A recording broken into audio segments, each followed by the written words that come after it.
ধরণীর বুকে যত আশা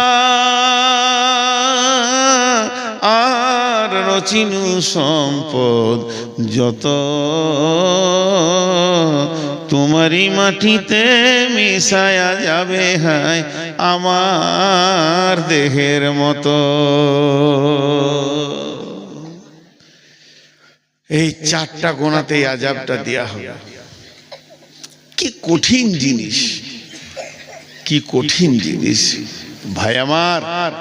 আমি নূর মোহাম্মদ আগামী বছর বেঁচে থাকবো কিনা জানি না, বাকশক্তি থাকবে কিনা জানি না, অনেক দুর্বল হয়ে গেছে। আজকে মসজিদে দুতলায় উঠতে গার্ড ধরতে হচ্ছে। জি ভাই, এটা বয়স, এটা আপনাদের দোষ নয়, নিজেকে শেষ করেছি বিধায় সকলের কাছে আজকে একটা বড় পরকালের খবর দিলাম। জাহান্নাম একটা কঠিন জায়গা, জাহান্নাম একটা কঠিন জায়গা। এ ব্যাপারে আমরা চিন্তা চেতনা করি।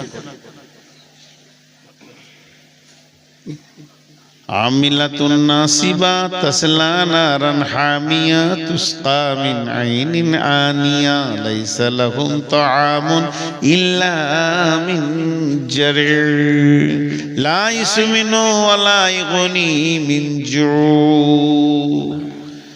আপনার বাড়িতে মেহমান এলে কি করবেন? এই পানি দে রে, হাত মুখগুলো ধুইলে। তারপর প্রথম খাবার গ্রীষ্মের সময় হলে কোল্ড ড্রিঙ্কস ঠান্ডা, এখন মানুষ দেয়, এক যুগে ছিল শরবত বানিয়ে দিত, এখন ম্যাঙ্গো ফেটি টুটি দিবে। তারপরে চা, পরপর শুরু হয়ে গেল, মেহমানদারি শুরু হয়ে গেল।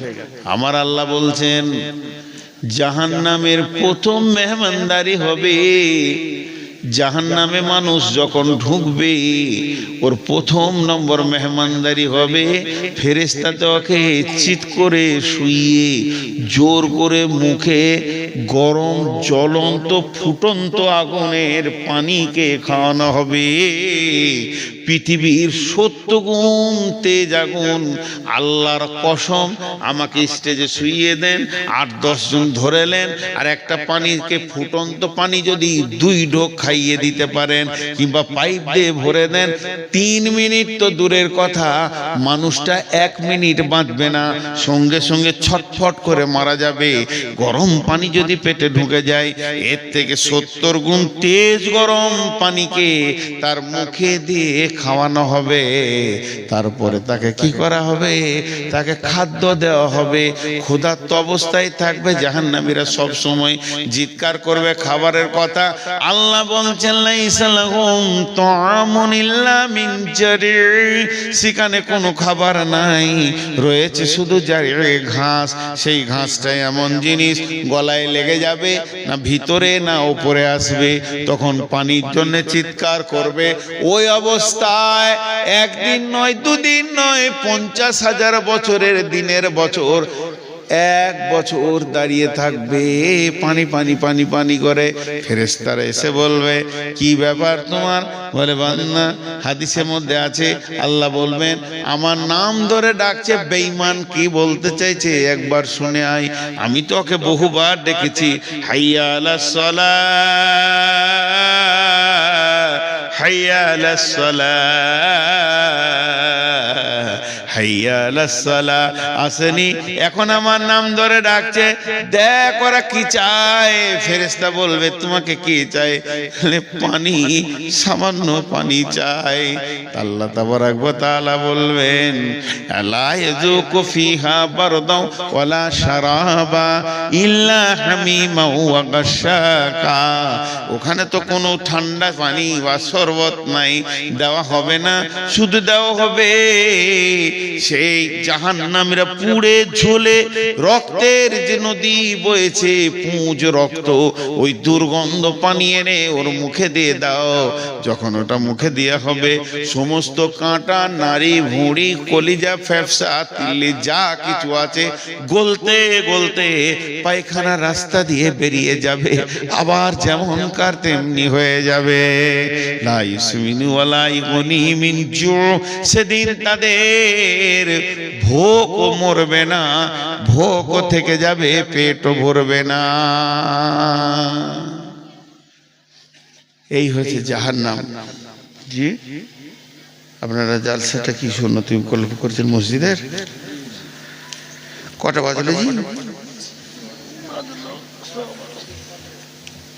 12:17 সবার বলছে।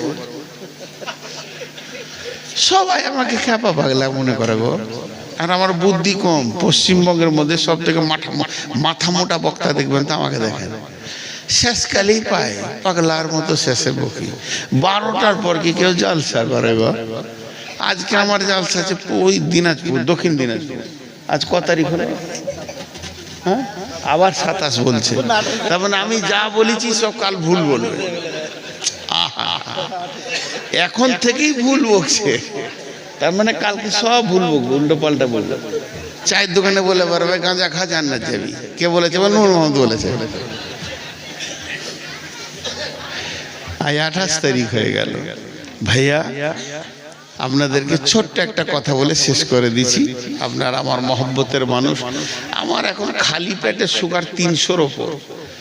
দোয়া করেন যেন তাড়াতাড়ি চলে যায়, আল্লাহ যেন মাফ করেন, বাস, যেতে ভয় নেই। একটা ছোট্ট খবর আপনাদেরকে শুনিয়ে দিই, শেষ করে দিব। জাহান্নামের ভিতরে একটা আওয়াজ আসবে। আওয়াজটা জানেন?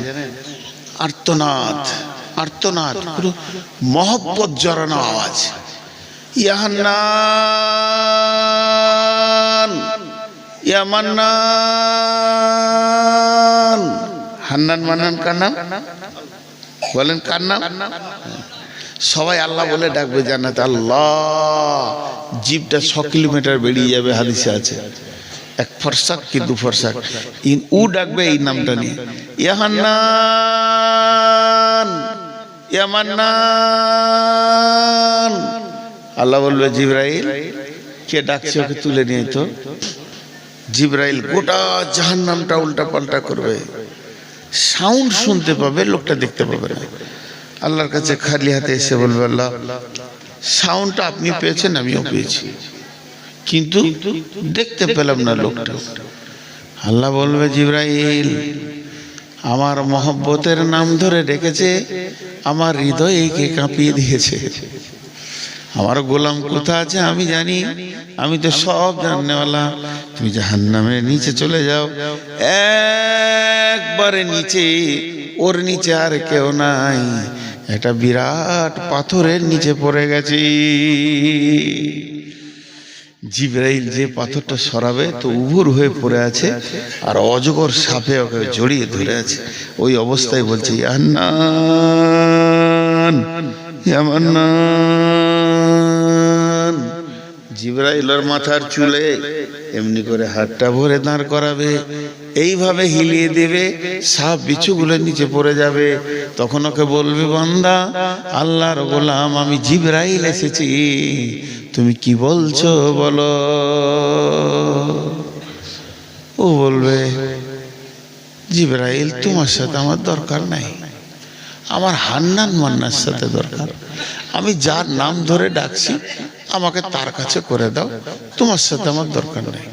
আল্লাহর কাছে যখন এনে দেবে, আমার রব বলবে, গোলাম রে, তুই আমার মহব্বতের নাম ধরে ডেকেছিস, তোর ডাকার কারণে আমার দিল কেঁপেছে, প্রেম সঞ্চার হয়েছে, আমি রব তোকে মাফ করে দিলাম। লোকটাকে জান্নাতে দেবেন। নারায়ে তাকবীর, নারায়ে তাকবীর, নারায়ে তাকবীর। তো এইভাবে আল্লাহ অনেক জান্নাতে দেবেন। আল্লাহ তো, রসুল তো সুপারিশ করে নিয়ে গেল কিছু। কিয়ামতের মাঠেও আল্লাহ বান্দার সঙ্গে ঠাট্টা করবেন। মজা, বাবুল মজা, হাদিসে আছে আল্লাহ ঠাট্টা করবেন। সেরকম আছে, একজনের বিচার হয়ে গেছে, জাহান্নামের লাইনে দাঁড়িয়ে আছে, সব ঢুকছে দল দল দল দল। এবার ওর পালা পড়েছে, খানিক পরে ঢুকবে। আর একজন হাসরের ময়দানটাকে চিৎকার করে তোলপাড় করে দেবে। কেন? ওর সব নেকি, খালি আর একটা নেকির অভাবেও জান্নাত যেতে পেরেছে না। একটা নেকির অভাব যদি মিটে যায় তুই জান্নাতে চলে যাবে। আর গায়ে মাটি মাখবে কিয়ামতের মাঠে, ক্যায় নসিব ইয়া নফসি, চিৎকার করবে আর কামবে আর দৌড়ে বেড়াবে। তখন জাহান্নামের যে লোকটা দাঁড়িয়ে আছে লাইনে, ওকে বলবে এদিকে আয়।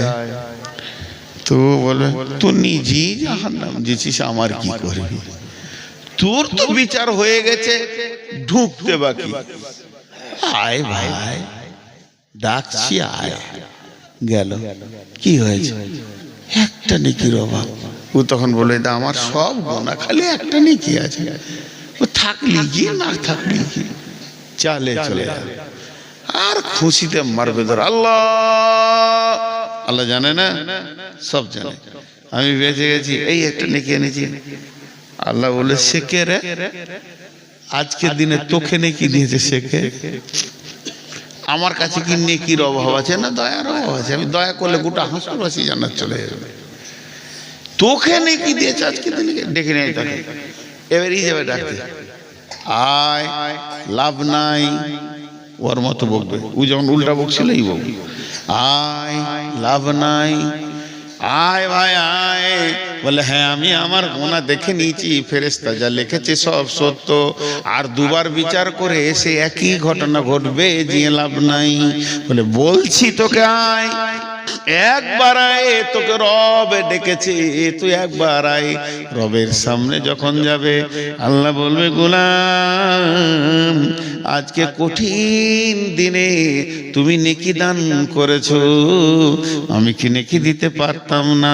কেন তুমি দান করলে বলো? গোলাম বলবে আল্লাহ আমার একটা নেকি থাকলেই বাকি, না থাকলেই বাকি। তাই আমি মন গেল যে আমার একটা নেকি পেয়ে যদি কোনো ভাই জান্নাতে যায় সেটাই হয়ে যাক, তাই আমি দিয়ে দিলাম। আমার আল্লাহ বলবেন গোলাম রে, তুমি মানুষ হয়ে যদি একটা নেকি দান করতে পারো, আমি এত বড় রব দয়ার দিল নিয়ে বসে আছি, আমি আল্লাহ তোমাকে গোটাই মাফ করে দিলাম। এইরকম অনেক হাদিস আছে যে আল্লাহ এইভাবে মাফ করে করে জান্নাতে দেবে। আল্লাহ রসুল শেষকালে হযরত ওমরকে বললেন যে আল্লাহ 3 মুষ্টি জাহান্নামের ভিতরে ভরে এমনি করে জান্নাতে দেবে, 3 মুষ্টি। হযরত ওমর কেঁদে বললেন ইয়া রাসূলুল্লাহ, আমি ওমরের জন্য দোয়া করেন যেন আমি ওই মুষ্টিতে চলে আসতে পারি। ভাইরা আমার, জাহান্নাম বড় কঠিন জায়গা। তা বাঁচার রাস্তাটা কি? বাঁচার রাস্তা পৃথিবীতে কি করতে হবে, পৃথিবী থেকে আপনি ওইটা বাঁচিয়ে নিতে পারবেন। বিশ্বনবী বলে দিয়েছেন মাম বানা লিল্লাহি মসজিদান বানাল্লাহু লাহু বাইতান ফিল জান্নাহ, যে মসজিদ বানাবে দুনিয়াতে, আল্লাহ তার ঘর বানাবে জান্নাতে। তো এই মসজিদের জন্য আপনারা কেউ উঠবেন না। এখন ভারতীয় টাইমে বাজছে 12টা 25, 5 মিনিট উঠবেন না। কোনো আল্লাহর গোলাম আছেন একটা 2-5 হাজার দেনেওয়ালা? কোন আল্লাহর গোলাম আছেন? একজনও উঠবেন না। এটা প্রথম ভিক্ষা চেয়েছি, যদি উঠে যান তো